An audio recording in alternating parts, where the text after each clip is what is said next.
Hola, que Dios te bendiga. Esta semana vamos a tomarnos una pausa de las lecciones que venimos estudiando porque estamos en una semana especial, la semana de la Pascua, y queremos justamente hablar sobre lo que Jesús hizo en la cruz por cada uno de nosotros. La primera palabra que queremos ver es propiciación y se encuentra en 1 Juan capítulo 2, versículo 1 y 2, y dice la Escritura: hijitos míos, estas cosas os escribo para que no pequéis, y si alguno hubiere pecado, abogado tenemos para con el Padre, a Jesucristo el justo. Él es la propiciación por nuestros pecados, y no solamente por los nuestros, sino también por los de todo el mundo. Entonces Jesucristo nos fue propicio haciendo de abogado ante el Padre por nosotros, ¿no? La palabra propiciación literalmente significa cubrir. Jesucristo nos cubre delante del Padre. ¿De qué nos cubre?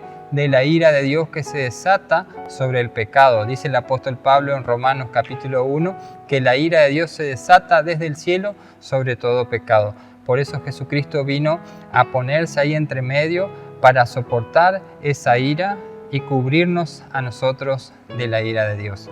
Eso es propiciación. La otra palabra es redención.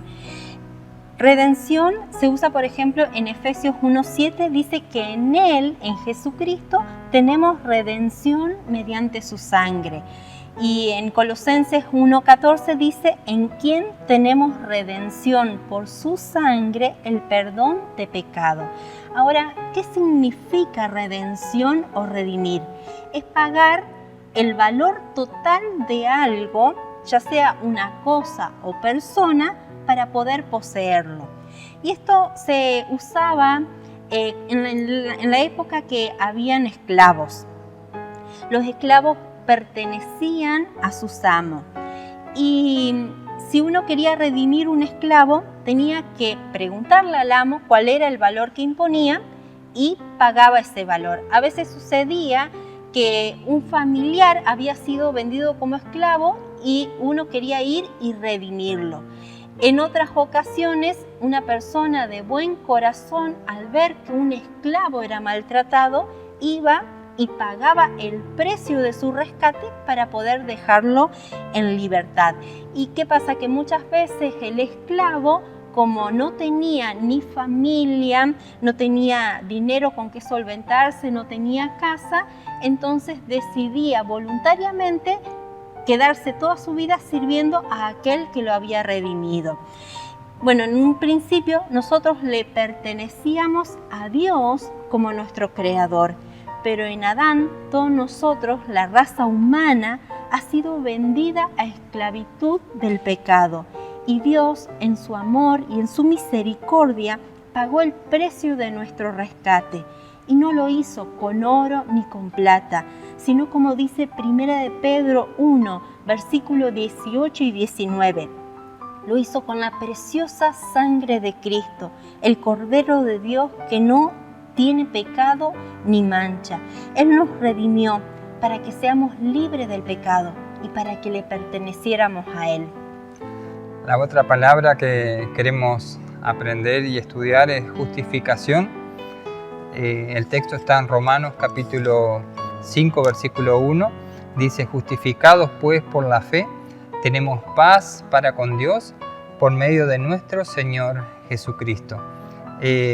La palabra justificación aparece 39 veces en el Nuevo Testamento y es un término que viene de la parte jurídica, de la parte legal, y significa conseguir el veredicto de absolución de parte de un juez. Que cuando había una denuncia contra una persona y se establecía el proceso de investigar, la causa de investigar a esa persona, se establece generalmente, después de un tiempo, una fecha en donde el juez va a dictar el veredicto. Bueno, ese veredicto positivo es llamado justificación. Cuando se da una justificación por la cual la persona queda absuelta y libre de todo cargo y de toda culpa. Entonces, cuando en la Biblia dice justificados pues por la fe, quiere decir que cuando ponemos nuestra fe en Jesucristo y en el sacrificio que Él hizo en la cruz, quedamos justificados delante de Dios, delante del juez de toda la tierra, quedamos libres de todo pecado. ¿Por qué? Porque hay alguien que nos está acusando continuamente. Hay alguien que es el diablo, que justamente se encarga de acusar los pecados que uno comete. Pero en Cristo somos justificados de todo pecado. Y la última palabra es reconciliación. Reconciliación significa volver a unir lo que antes estaba unido. Es decir, hubo un tiempo que estuvo unido y por alguna razón se separó y se decidió volver a unir o reconciliar. O también volver a ser amigos a los que se hicieron enemigos. Antes de que el pecado entrara al mundo, Adán y Eva, el hombre, había disfrutado de una íntima comunión con Dios.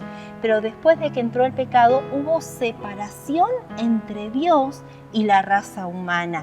Y justamente Cristo vino a reconciliarnos nuevamente con Dios. Y esto es lo que dice Romanos 5:10, porque cuando éramos enemigos, fuimos reconciliados con Dios por la muerte de su Hijo. O 2 de Corintios, capítulo 5, versículo 17 y 18 dice: de modo que si alguno está en Cristo, nueva criatura es. Todas las cosas viejas pasaron, he aquí todas son hechas nuevas.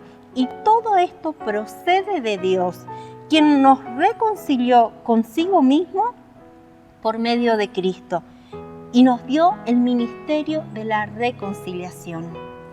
Así que Pascua es propiciación, Pascua es redención, Pascua es justificación y Pascua es también reconciliación. Cuánta riqueza que hay en este tiempo, en este sacrificio, en esto que el Señor hizo por nosotros, y quiero invitarte a hacer una oración de agradecimiento a Dios por esto que nos regala en esta Pascua. Padre eterno, queremos darte las gracias porque nos amaste de tal manera que entregaste a tu Hijo a morir por nuestras vidas, por nuestros pecados, Señor. Gracias porque te diste en sacrificio vivo. Gracias, Jesús, por disponerte a morir en esa cruz por nosotros y justificarnos, dejarnos libres de toda culpa y de todo pecado, por otorgarnos esa libertad. Yo quiero bendecir a cada persona que está escuchando este audio, recibiendo esta palabra, viendo este video. Señor, que tú estés ministrando y bendiciendo cada corazón. Señor, que podamos tener esa certeza de saber que estamos en paz con Dios, reconciliados con Dios. Señor, que cada uno pueda tener esa seguridad de haberte aceptado en el corazón como único y suficiente Salvador y Señor. Por eso te doy las gracias, bendigo a todos los que están escuchando esta palabra en el nombre del Padre, del Hijo y del Espíritu Santo. En el nombre de Jesús. Amén. Amén. Bueno, ahora te invitamos a que abras la lección y que permitas que Dios hable a tu vida. Que Dios te bendiga. Bendiciones y felices Pascuas.